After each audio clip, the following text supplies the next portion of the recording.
أبنائهم. نعم، تفضل أخي شامل.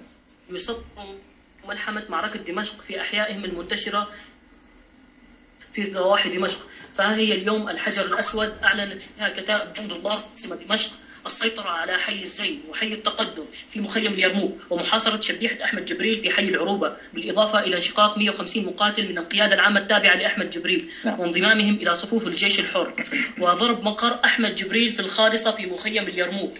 كما تمت السيطرة على حي الجزيرة بالكامل، ودمر حاجز شارع 30 بالكامل.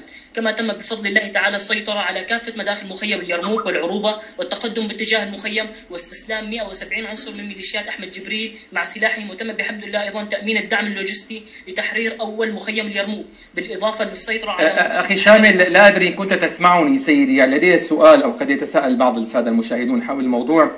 تقول 140 استسلموا أو تم أسرهم من قبل قوات أحمد جبريل، ماذا يعني تفعلون بهؤلاء الذين استسلموا أو انشقوا؟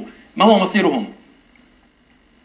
أخي الكريم، بالنسبة لشبيحة أحمد جبريل فهم عبارة عن جزء من المرتزقة، وللأسف ينتمون للجنسية الفلسطينية من أبناء مخيم اليرموك المتاخم لحي الحجر الأسود، وهؤلاء مرتزقة يجندهم أحمد جبريل لأهداف تخدم النظام السوري. والمعروف أن أحمد جبريل هو عميل استخباراتي للجيش السوري، والاشتباكات في حي الحجر الأسود ما تزال على أوجها حتى هذه اللحظة، والحالة الإنسانية مزرية جدا في الحجر الأسود. وقمنا من عدة أيام بإطلاق العديد من المناشدات لنجدة حي الحجر الأسود، فمنذ عدة أيام لم يجي رغيف خبز لمنطقة الحجر الأسود أبدا، مع استمرار للحالة الطبية المزرية والقصف المتوالي على المنطقة، حيث لم شكرا جزيلا. ينقف. أكتفي معك شامل الجولاني من الأحياء الجنوبية، طبعا تجمع شباب أبناء الجولان. شكرا جزيلا لك.